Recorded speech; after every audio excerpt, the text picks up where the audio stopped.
Most people watching XRP right now are watching two things: the price and the Clarity Act.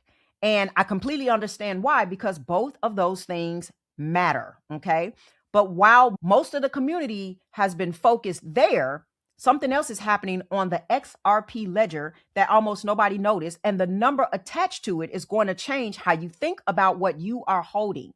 Real world assets on the XRP Ledger went from 24 million to 1.8 billion. Not a forecast, not a projection, documented on-chain data showing that institutional money has been quietly moving real financial assets onto this ledger at a scale that most retail investors have never heard explained clearly. Like the video, it adds value, and subscribe if you have not already, because what I'm going to walk you through is one of the most underrated stories in this entire space right now.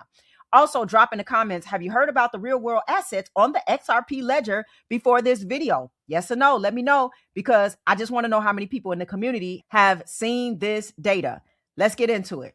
First, I want to talk about what real world assets actually are and why this number is significant.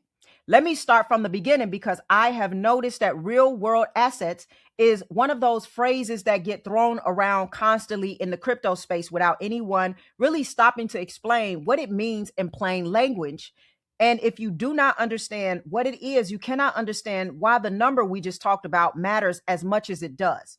A real world asset is exactly what it sounds like. It is something that exists in the physical or traditional financial world, meaning a government bond, a corporate bond, a real estate property, a private credit instrument, a fund share, or a treasury bill that has been now converted into a digital token on a blockchain.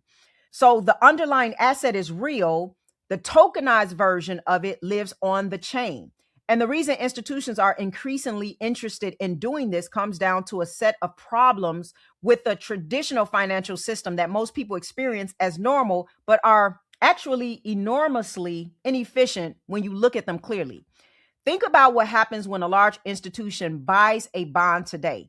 The transaction has to go through multiple intermediaries, custodians, clearinghouses, settlement systems. The actual transfer of ownership does not happen instantly. It takes maybe 2 or 3 business days to settle. Now, during that window, capital is tied up, counterparty risk exists, and every intermediary in the chain takes a fee for doing essentially nothing except being a trusted middle party in a system that requires trusted middle parties